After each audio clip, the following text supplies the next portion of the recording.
ఇంట్లో ఉన్న బంగారాన్ని విడిపించి ఆ రోజు ఆన్లైన్ రేటుకే మేము కొంటాం. Sharma gold company. పెద్ద సినిమాలు ఎప్పుడెప్పుడు రిలీజ్ అవుతాయని ఫ్యాన్స్ వెయ్యి కళ్ళతో ఎదురు చూస్తుంటారు. కానీ ఈ మధ్య సినిమాలు విడుదలకు ముందు రోజే బెనిఫిట్ షోలు పడిపోతున్నాయి.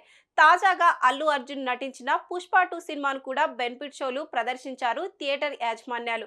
అయితే బెనిఫిట్ షోల సందర్భంగా సంధ్య థియేటర్లో జరిగిన తొక్కిసలాటలో ఓ మహిళ మృతి చెందిన విషయం తెలిసిందే.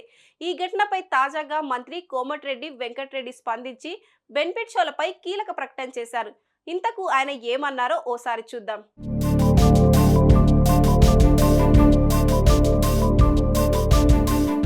సంధ్యా థియేటర్ వద్ద జరిగిన ఘటన ఇప్పుడు అందరినీ కలిచివేస్తుంది. మృతురాలి కుమారుడు అపస్మారక స్థితిలోకి వెళ్లి ప్రస్తుతం ఆసుపత్రిలో చికిత్స పొందుతున్నాడు. ఈ ఘటనపై పోలీసులు సంధ్యా థియేటర్ పై కేసు కూడా నమోదు చేశారు. ఈ ఘటన నేపథ్యంలో బెనిఫిట్ షోలను రద్దు చేయాలంటూ చర్చ బలంగా సాగుతుంది. ఈ తరుణంలోనే తెలంగాణ ప్రభుత్వం స్పందించింది. తాజాగా సినిమాటోగ్రఫీ శాఖ మంత్రి కోమటిరెడ్డి వెంకటరెడ్డి స్పందిస్తూ సంధ్యా థియేటర్ వద్ద జరిగిన తొక్కిసలాటలో మహిళ మరణించడం బాధ కలిగించిందన్నారు.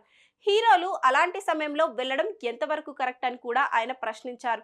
బాధిత కుటుంబాన్ని సినిమా యూనిట్ ఆదుకోవాలని తెలిపారు. అంతేకాదు, ఇక నుంచి బెనిఫిట్ షోలు రద్దు చేస్తామంటూ ప్రకటించారు కోమటిరెడ్డి.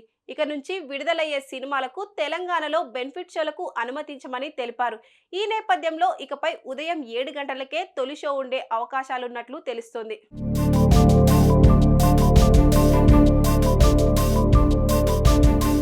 సుకుమార్ డైరెక్షన్ లో ఐకాన్ స్టార్ అల్లు అర్జున్ నటించిన పుష్ప 2 గురువారం ప్రపంచవ్యాప్తంగా విడుదలై సూపర్ హిట్ టాక్ తో దూసుకుపోతుంది.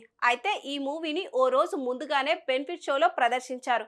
బుధవారం రాత్రి సంధ్యా థియేటర్ కూడా బెనిఫిట్ షో పడింది. దీంతో సినిమా చూసేందుకు ఫ్యాన్స్ ఎక్కువగా వెళ్లడం, అదే సమయానికి సినిమా చూసేందుకు అల్లు అర్జున్ రావడంతో ఆయన్ను చూసేందుకు ఫ్యాన్స్ ఎగబడ్డారు. దీంతో ఒక్కసారిగా అక్కడ తొక్కిసలాట చోటు చేసుకుంది.